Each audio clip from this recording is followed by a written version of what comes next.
$200 نداره، لورستان آجر نداره، حالا کرج سایل نداره، شاخاب صاحب نداره، بیژن علاب نداره، بختیار شجاع نداره، حالا کرمان قدمت نداره، شاخاب صاحب نداره، بلوچ صفا نداره، ایلام که کوه نداره، حالا به شهر حرفی نداره، شاخاب صاحب نداره.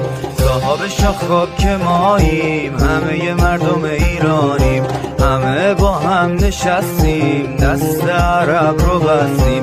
بزرگ مشتی نداره، سبزوار آفتاب نداره، حالا ابهر پر رو نداره، شاخاب صاحب نداره، باب و سر ماهی نداره، کرمانشاه که کرد نداره، ارومیه که خوبی نداره، شاخاب صاحب نداره، شیراز تاریخ نداره، گرگان درخت نداره، حالا چالوس جاده نداره، شاخاب صاحب نداره.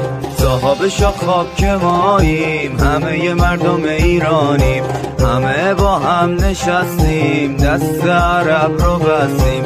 زیبا شهر زیبا نداره، حالا یس که بادگیر نداره، ملایر پاریس نداره، شاخاب صاحب نداره، شمال بارون نداره، جنوب قایق نداره، اصفهان پولدار نداره، شاخاب صاحب نداره، عراق سفید نداره، سمنان که وجود نداره، حالا مشهد اعصاب نداره، شاخاب صاحب نداره.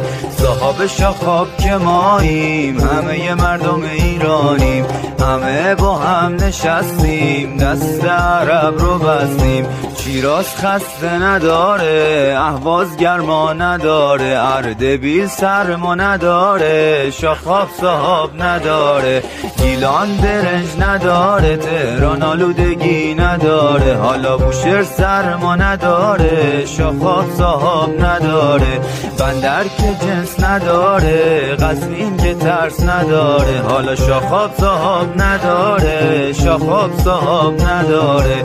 صاحب شاخاب که ماییم، همه مردم ایرانیم، همه با هم نشستیم، دست عرب رو بستیم.